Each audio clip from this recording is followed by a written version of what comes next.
Donc, Bandeko, bon, il s'en a moi, intermède, moi, encore. Donc, nous avons le bakaka que famille. Donc, ça, c'est la vidéo, la suite, parce que on tous fait kataki, hein.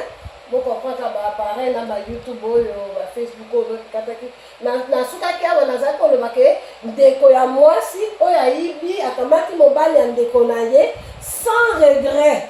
Oh mon Dieu, on a bien amené sans regret, vraiment, botoli ndeko na mobali boy, sans regret. Oui, parce que moto, on a remplir ma besoin oyo. Moto est prêt à tout. On a remplir ma besoin physiologique. Voilà que moto a prêt à koiba na bamboko balobi ke bakokata le boko soki bakangi na moyibi. Mais la personne est prête à risquer le boko na ye pourquoi? Parce que besoin à te remplir. Ma besoin est tellement important que la personne ne réfléchit plus. Il faut aller, il faut aller dans besoin ou il faut ça dans le cas. Donc on se demande que c'est difficile pour la biso communauté bazaïrois entre bazaïrois tous là na ya wana bandeko na ngai nazoyebisa bino ke loyauté est difficile dans la communauté na biso ba congolais biso entre biso. Pourquoi loyauté est difficile que ça la loyal on sali affaire na moto bolobaki bosangisa mbongo ti bokokoma na 10 000 bosala eloko bokomika na $1000 na $500 moninga yibi yo akei.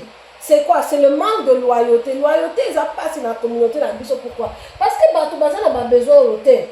Donc, on dit que pour être loyal, besoin d'appartenance, qu'on soit la loyal en affaires, qu'on soit la loyal en amour, qu'on soit la loyal dans la communauté, qu'on soit la loyal ceux qui vont salir à faire. Boké na ngoti na souka na ndenge bolobaki, moninga koiba motote pourquoi? Tolingi ko sala affaire na chinois, na arabe, na libanais, na antillais, na mundele, mais tolingi ko sala affaire na congolais pourquoi? Parce que tolobi congolais a koiba biso. Les premiers $100 et kokota congolais a kokima na ngo déjà. Et c'est vrai par expérience. Pourquoi? Comment tu vas avoir? Comment on a la loyauté, on a la loyale, on a la besoin d'appartenance et qu'on a la bien. Ma casse est piquante, on a loyal, on a honnête. Comment on a la loyale alors que nous on y a caté? Au moins il vraiment bon et qui l'a mis sur la robe. On connaît pas au kimi ok. Hein? Comment maintenant la biso va la loyale? Na makamo il faut basala. Pour sécurité, ça mboka, loi, ça mboka, tout ça, ça mboka. Ce qui a besoin, on n'est pas rempli. Donc, loyauté, tout le bagata, bino ba combattant. Bata moko na bino ba combattant, ba lo ba lelo ba pesi bokondi, ba pesi présidence, akolia ka kotambi saka ba voiture tout à condition ka trahir bande konaye. Akosala ngo. Pourquoi? Ata bino ba combattant entre bino boyo kanakate. Kuna lobi boyo, pourquoi boyo kanakate? Il y a pas d'appartenance. Vous faites semblant appartenance. Tout ça la kango semblant au staff nanga, nakatika ya staff, nakatika ya ba combattant. Boswanaka. Moi biswana moko ezangantina. Nakati ya staff, akamat mobile nangai, ayiba ki jip nangai. Pourquoi? Il a besoin d'appartenance. C'est dur pour la biso ba congolais tout pikama vraiment a besoin d'appartenance parce que ces besoins-là ne sont pas remplis. Alors ici, Congolais a traître dans des Congolais à cause de ça. Donc il faut maintenant savoir que exactement que Congolais a motomabé, moto a traître. Non, c'est normal. Ils ont inné, ils ont la carte subconscient naïe. Hein, la carte moli mon naïe avant même qu'aïeba. Les actions sont innées. Asa que nous avons remplir ma besoin. Il y a une loyauté, appartenance, fidélité, tout ça, ça n'a besoin. Tout ça n'a semblant. Mais il y a soloté. Parce que les besoins de l'étage plus bas ne sont pas remplis. Si vous tout ça, on a estime. On a congolais kaka. Toyebi déjà, hein, ma maman boni bisanga, hein, et nazo finga binote, nazo loba, motonyoso. Toyebi déjà, Versace bolata kama maman, ils ont pas faux. Ils ont pas faux. Quelques-uns bolata ka vrai. Mais toyebi ma maman bolata kama Dior a faux. Ba Michael Kors, Marco Yo. Et moni pasi na mokilio ya senzambe na ngai. Michael Kors oyo. Hein? Yango atako eloko ezanga valeur. Michael Kors oyo ezali quand le juif oyo asala ki sacoche na ye marque na. Ayeba ki ke biso ba congolais to ko sambwisa ngo boye.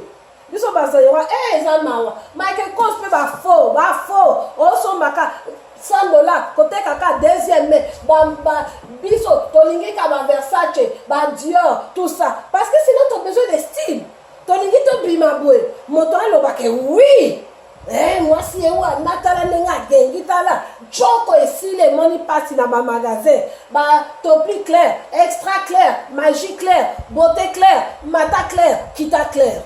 Pourquoi? Parce qu'il faut qu'on m'appelle pembe wana estime na biso to ko bima bien na miso a bateau c'est estime na biso nini wana ni lelo basi comment na mwasi na suki te siko na ebite. Pourquoi? Estime. Il faut qu'on soit dans la brésilien, indien, chien, soki nini? Suki. Il faut qu'à. Pourquoi? Donc suki na biso, ça m'a bé. Problème na suki na biso c'est quoi? Au salon li yango, au suko li yango. Oui, attends ngai na tiaka tout na za mwasi na tiaka tout ngai pe. Mais l'air moko, ezala fantaisie, ezala te mode de vie. Bon, bref, ça c'est d'autres sujets. Mais nyonso wana, eza tozo luka estime. Pona ni Congolais alingi mabanga. Mabanga ezanga tina okoko yoka théâtre te. Batangeli yo ba mama mapasa nyonso bazaka na poto. Ba motema ya dadi, ba motema ya nani, Jean-Marie motema ya soki nani, epai mama nani alalaka. Soki epai esalaka bien na papa intel. Oh motema papa nani. Mabanga ezanga ntina ozoyoka théâtre. Falani Alphonse na Suède. Ngana yebi nanga Alphonse na Suède. Beka na lisolo to leka to ken na biso. Oh tangela nga Alphonse na Suède. Marie-Jeanne na Belgique. Mais non mon cher. Nyonso wana eza estime. Estime na biso tozo luka mabanga tozo luka fierté et au moins na moto vraiment comme on est Sarkozy alingaka bato mwino te. Sarkozy alingaka bato mwino te. Sarkozy alina bato mwindo. Yo vraiment ok. En passant na yebi que Sarkozy oza ya solo. Na yebi yo te nazo finga yo pété. Mais na yebi que quelque part Sarkozy moko azali parce que na yo katango. On a vraiment congolais comme on est Sarkozy ya solo. Quel jour comment na Mundele comme on est Mobutu. Quel jour comment na Mundele comme on est Kazavumbu. Quel jour comment na Mundele comme on est Lumbumba. Quel jour. Mais biso ba Sarkozy tozana ba Sarkozy tozana ba Trump. Trump a ina biso bato mwindo. Trump a lobby le pays de merde. Le pays de merde, le pays shithole country. On a dit shithole. Shithole les a wese, li boulot a wese. Abenga biso bamboka ya li boulot a wese. Mais biso Congolais tomi pesi comme Trump. Yanini. Mi pesa kombo Moïse Katumbi. Azana mbongo non? Mais ça c'est pas bon. Wana boko wana na yebi ke bosi bobandi ko koma Rwandais. Quand ndenge na tari Moïse allez. Le premier RSC est Betami. Bon continuer. Bon continuer. Talibino moi, c'est pas mon problème. Mais nazolo banabino tous ces imbécilités là que vous voyez dans notre communauté. Ezani, eza le besoin d'estime. Eza le besoin d'estime tozo wele là. Tolingi bato ba komisa biso bato ba tombisa ba tombo la biso. Yango na to mi pesi ba komo ba Sarkozy, ba Trump, ba Hydro-Québec. Hydro-Québec est une compagnie qui fout à l'électricité. Il y a des petits comme Hydro-Québec. On a la Hydro-Congo, Hydro-Zaïre. Peut-être le coup n'a pas canal. Mais évidemment, beaucoup de biso jamais là quand le coup monte. Donc, tous les biso qui a Hydro-Québec na ba Sarkozy, mais ils a Sony. Ba nekonanga ceux qui bolingi, botiki, ceux qui bolingi, bo continuer. Ils a vu na bino moko. Mais nazo yebisa bino ka ba comportement na biso. La communauté ezo uta wapi. Ba fausse sacoche Versace ba Moschino to tondisi wana na yebi ke boko koma bongo yo tondisi. Moi je porte que du vrai, attention, moi je porte que du vrai. Tous pas même catégorie. Mais ça c'est une autre histoire. Et donc c'est ça vient de l'estime, mabanga, tout, ça vient de l'estime. Et finalement, on a dit qu'on a à propos de l'accomplissement de soi. Bon, moi, je vais dire qu'on a Pardon. Accomplissement de soi. Ça, c'est la partie la plus importante. Mais pourquoi? Parce que mon accomplissement de soi, ici, nous on n'invente pas, nous on est juste dans la politique, la musique. Nous sommes dans pasteur, musique ou bien politique. L'accomplissement de soi, c'est quoi? Accomplissement de soi, c'est bakoki koyiba yote. Au moins, talent na yo. Ozakana mo talent moko boye. Ozakana mo talent moko boye. Au dessinaka. Yo soko simbi crayon. Obani ko dessiner. Au côté là, en classe, mais n'ayons dessinaka. Et ben, il s'akabato. Ou bien, ndingo lambaka, okota na classe ya kolamba te. Oza na okana 17 ans, mais soko simbi nzungu awa. Incroyable. Ozo comprendre? Otonga kabilamba, oyebi kokoma, soko bandi kokoma nzembo, kokoma poème. Moto ako lekayo azate. Obinaka. Donc, makambo wana eza makambo ke moto akoki kokopie yo me akokoma yo te. Biso nyonso ndenge nzambe apesa biso na mokili oyo apesa biso talent. Et talent wana ata bachanteuse bazalaki mais bon mona ti lelo bachanteuse bazokontinue kobima. Moi côté à lobby, Milambel a si ayemba, les longues na obima. Non, Milambel a zaki maman Milambel yo pe oza yo. Sindi le cas, sindi le cas, Milambel a zam Milambel chala moi, moto na talent na ye, c'est pas comparable. Donc c'est important de savoir quel est ton talent unique. Ne minimise pas. Comme minimiser talent na yo te. Parce que pour comme exemple, ils sont en Amérique, tu sais très bien, moi c'est comme Martha Stewart. Vous voyez Martha Stewart, non? On a effacé, on a quand même effacé pyramide de Maslow, on a quand même effacé parce que je vais écrire maintenant d'autres choses. Alors, vous voyez bien, non, on a effacé tout parce que je vais aller maintenant ailleurs. Un peu, bon, désolé pour la première épisode. Bon, qu'est-ce que j'ai dit à propos de Maslow et qu'est-ce que j'ai dit à propos de la pyramide. Bon, comment on a toutes les informations, on a un petit peu effacé. Les indications, donc, psychologue Maslow, il a inventé pyramide oyote, mais il a sali vraiment étude à classifier en ordre hiérarchique. Donc vous pouvez voir Maslow et vous pouvez aussi savoir que derrière chaque action, ok, il y a un besoin qu'on a essayé de remplir avec cette action-là. En faisant cette action-là, en vérité, on voulait remplir un besoin. Donc, tout ça pour dire, Nazaki Koloba, accomplissement. Donc, accomplissement, Ezaki Likolo, il y a pyramide. On m'a dit pyramide, dans les Zakawa. Yango eza likolo awa tozaki na accomplissement. Na lobby Martha Stewart. Martha Stewart, accomplissement. Martha Stewart, ceux qui boye oyo na ebita ceux qui boza na poto ceux qui boza wapi bozo landangai, mais Martha Stewart. Martha Stewart ceux qui bolingi boko taper YouTube, pa vidéo na ye boko lembango. Martha Stewart c'est qui? Martha Stewart ezaka mwasi moko, abandaki na bo jeune te, abandi na bon paka, donc plus de 50 ans. Les gens ont 80 ans, moi c'est 75, 80 ans. Ça quand même moi c'est à moi en bout là. Mais moi apparence na ye ezaka kitoko ezaka jeune.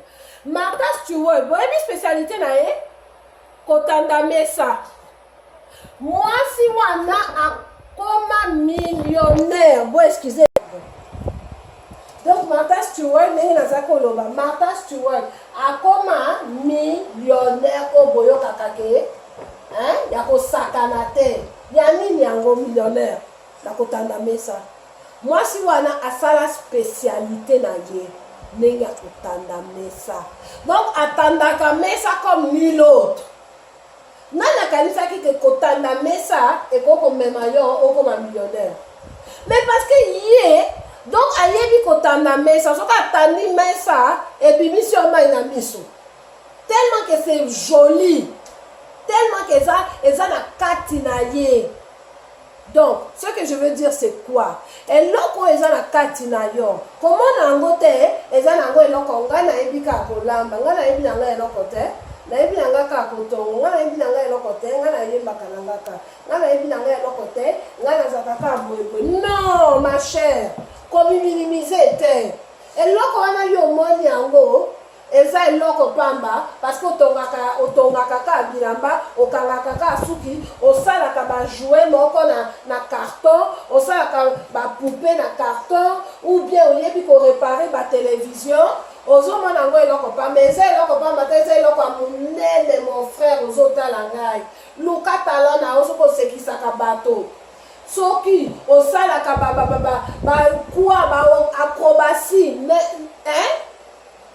Eza eloko pamba te luka eloko parce que oyo eza na kati na yo eza na kati na ngai te eza na kati ya moto oyo te eza ka na kati na yo eza yango nde moto ekomema yo na likolo ya pyramide eza yango nde moto ekobimisela yo mbongo.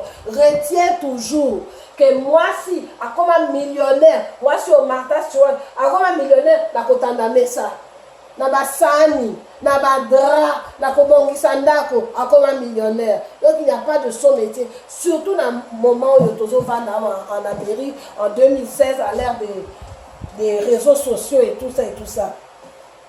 Donc Motakoko Ibayote, cherche ton talent unique pour que tu puisses t'accomplir, n'est-ce pas? Mais cas toujours, tant qu'on s'accomplir, d'accord, mais cas ne pas sauter des étapes. Parce qu'on vraiment sauter des étapes. Si tu sautes des étapes. Maintenant, la vérité, ce qu'on réussit à comprendre une étape, même avant de faire ces étapes-là, il peut découler. Il peut découler parce que ceux qui ont commis mon tambongo, n'andenge au salaka ba jouer na yo ya carton. Mais c'est sûr, au kozwape besoin physiologique na onyoso et qu'on a la rempli, besoin de sécurité et qu'on a la rempli, appartenance. Tozala kabaninga te soki tozala mbongo, estime de soi. On kozala bien parce qu'on y dit que ozala mbongo oza ko aider bato bazo kumisa tout ça. À cause que tu t'es accompli. Mais comme quand on a une appartenance, on s'aligne dans le baou, il y a 7 et qu'on est bolobaka et qu'on sopayo et qu'on bimana soni parce que et comment on a que motoyo azo sala biloko po nanzala. Batoyo par exemple, bazana ba internet les long, bazo sala ba n'importe quoi. Pas bazwa ba like. Hein? Pas bazwa ba vue. Toi bakabango. Toyebike tala moto wana azosala boye ka pona azwa like azwa vie peut-être YouTube efutaye peut-être boy aluka comme vedette peut-être aliaka ou bien totindelaka mbongo ou bien on le sent, ça se sent. L'être humain tout ça bazoba te tout le monde a moto tout le monde moto bien ye tika ya sala ba vie na ye sala ba n'importe quoi na ye ezandenge na ye ya kozwa mapa na ye. Donc c'est pas aux autres ont estime mais ils estiment qu'on a déjà sonné. Et pour conclure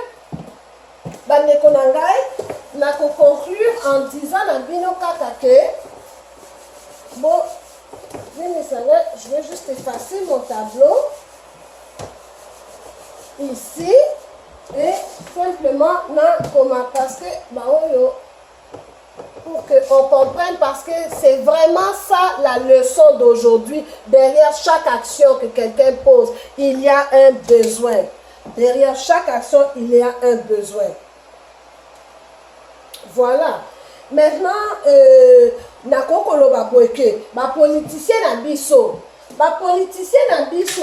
bautaka directement, ndenge kana sina lobby, ba politicien na biso, bautaka directement awa.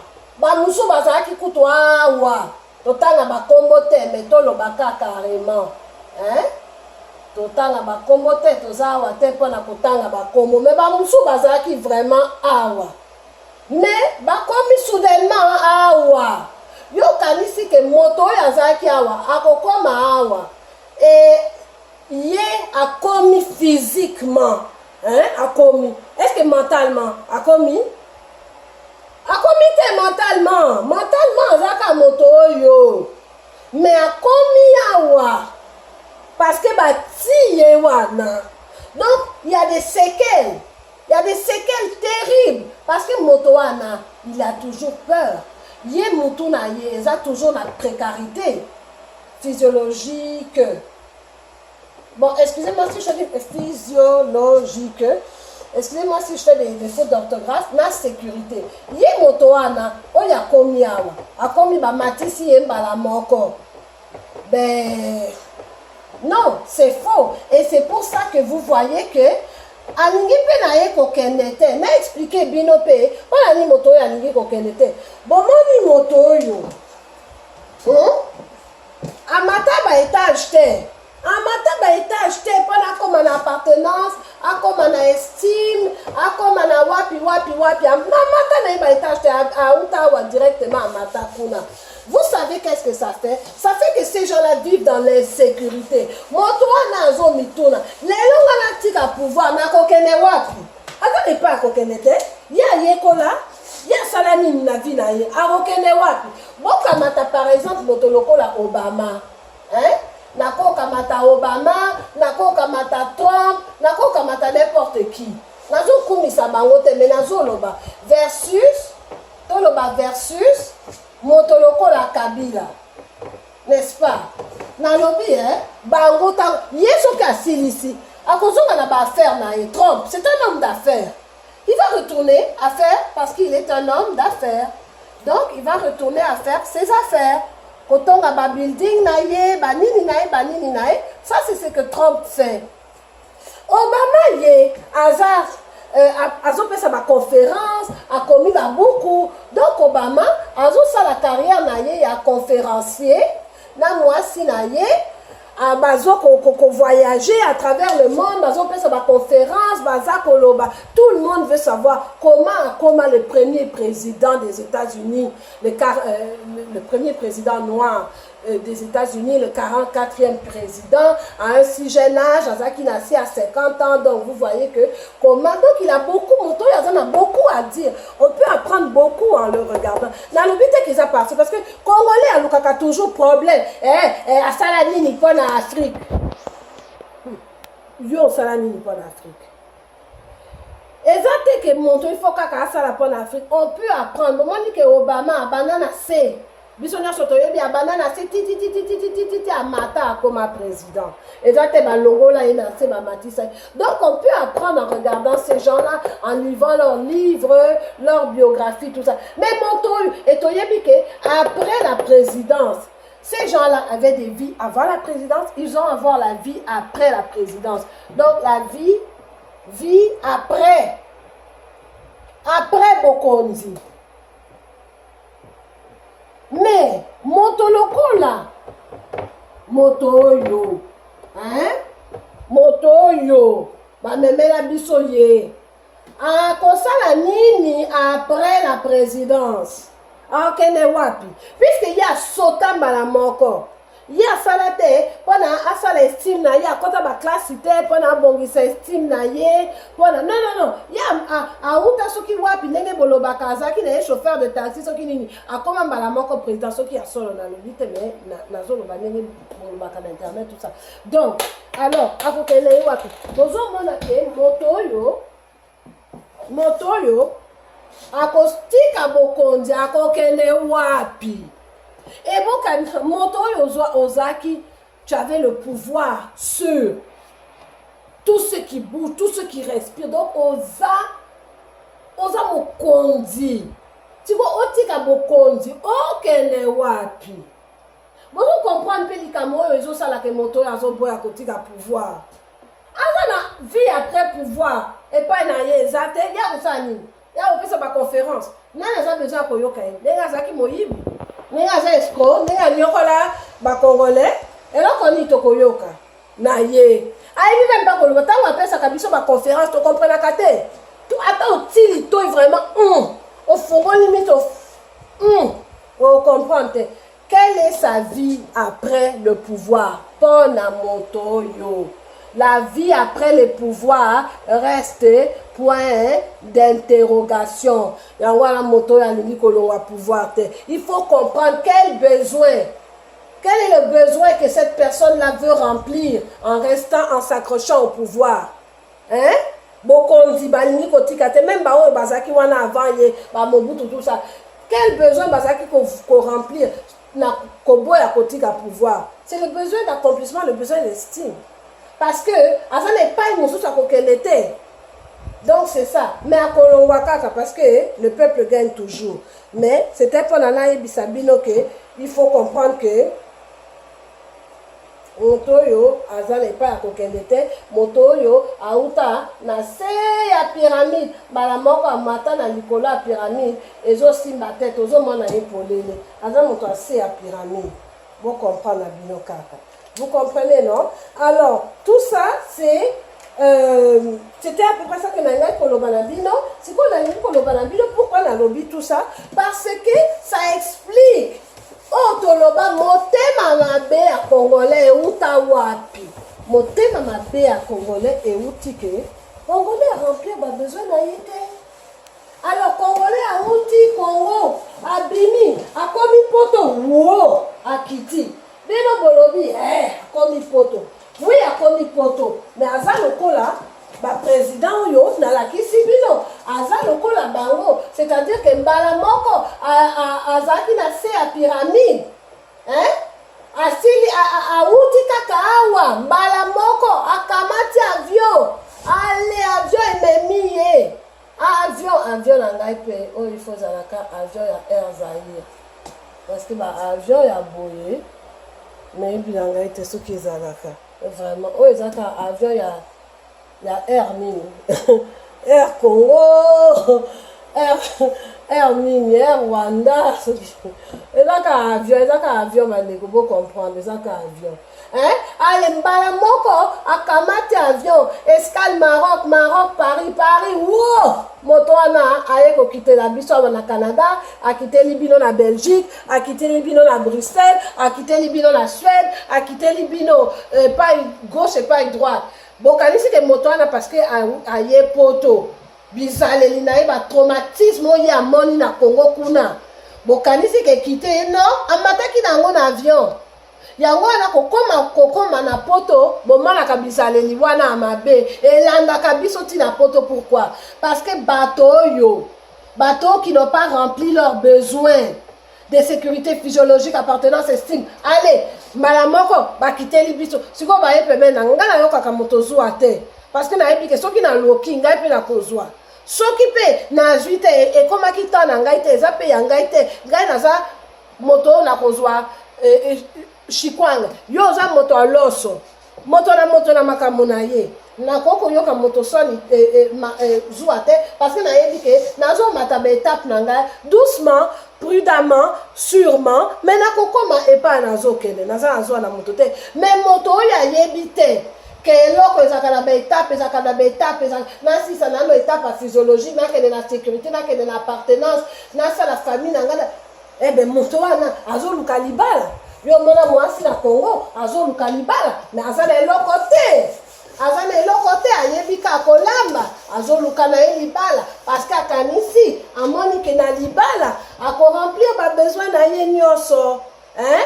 Mais qu'est-ce qu'elle a à offrir en échange? Point d'interrogation. Vous allez comprendre kaka. Donc il y a beaucoup de choses qui fait que avant de juger Ndekonayo, avant de juger Ndekonayo, avant de motema mabe, meka kokamata un peu de recul, meka kokanisa motoyo, bizalelioyo, pourquoi? Bizalelioyo, c'est pour quel besoin azosalango? Et là tu vas comprendre, besoin de azosalango, besoin de physiologie, sécurité, appartenance, estime ou besoin d'accomplissement. N'est-ce pas? Et là maintenant, Yomoko en tant que Yomoko, c'est qu'on a dessiné en gros Malasuka parce que Naza Kosilisa, Nalingi pour retenir en gros, Bandekonangai. Simplement, c'est qu'on mais bisapino que yope Nekonangai, mais kako ta la pyramide na yo, est-ce qu'effectivement, bah besoin na yo nyonso? Hein? Pas besoin d'ailleurs physiologique, sécurité, physiologique, sécurité, est-ce que besoin d'ailleurs de konangai eza rempli osaka nini mpona oremplir yango okomataka mibali ya bato mpona bapesa mbongo mpona oremplir besoin physiologique osoba biloko ya kolia na ndako c'est pas bon ma soeur yo okosaka basi mpo basi bapesa yo mbongo mpona okoka koremplir besoin na yo physiologique ou bien okosaka basi mpona ozwa epai ya kovanda mpona koremplir besoin na yo ya sécurité de se loger de se ou bien eza ndenge nini ou bien yo okosaka basi koza moto ya mbongo oza moto ya makasi oza moto ya boyeboyeboye mpo basi bakumisa yo mpona oyokaka estime na yo estime eza nango awa mpona nde ya papillon mpona oyokaka estime na yo eza nango makasi yo okomi nano na mbula ya koluka mibali te mobandi deja koluka mibali pourquoi parce que oza besoin ya estime oza besoin bakumisa yo ke obali tu cherches l'amour tu cherches l'appartenance ozoluka amour ozoluka appartenance nalobi te ke ezaka na bino wana nazovise moto te nazoloba kaka biso yo moko sala introspection na yo moko eza te otalela Justine Delphine Alphonse azaka moyibi mpona nini tolobi yo moko mitalela yo moko eloko nini osalaka mpona koremplir quel besoin tu essayes de remplir quel est le besoin que tu manques le plus na vie na yo ezaka appartenance oza besoin famille oza besoin ya sécurité oza besoin mbongo oza besoin ya estime ou bien oza besoin que s'accomplir et tout ça pour dire quoi simplement bandeko na nga congolais sikoyo lokola boyebi ke tosalaka makambo on pose des actions qui des fois ne sont pas des bonnes actions effectivement des fois actions mosusu eza mabe pourquoi on pose ces actions là parce que on tente de remplir des besoins nakanisi na répéter yango soki 50 fois nakanisi ekwateli bino on dit que la meilleure façon d'apprendre c'est la répétition nakanisi sikoyo bocomprendre derrière nos actions il y a des besoins qu'on tente de remplir bandeko na ngai c'est ça que j'essaie de vous dire maintenant donc quel besoin et pendant nini n'est pas la biso motema mabe parce qu'il y a trop de besoins qu'on n'a pas remplis alors tout ça pour terminer pour dire quoi nga nasi na lobi na bino ndekwa congolais c'est le congolais et moto ya congolais c'est le congolais ok dedans congolais eza congolais moto moko te akolinga congolais koleka ndekwa congolais moto moko te alingi congo likolo au-dessus du congolais bobenga rwandais mais je m'en fiche bobenganga rwandais etali bino moko etali ngai te nalobi soki ngai naza rwandais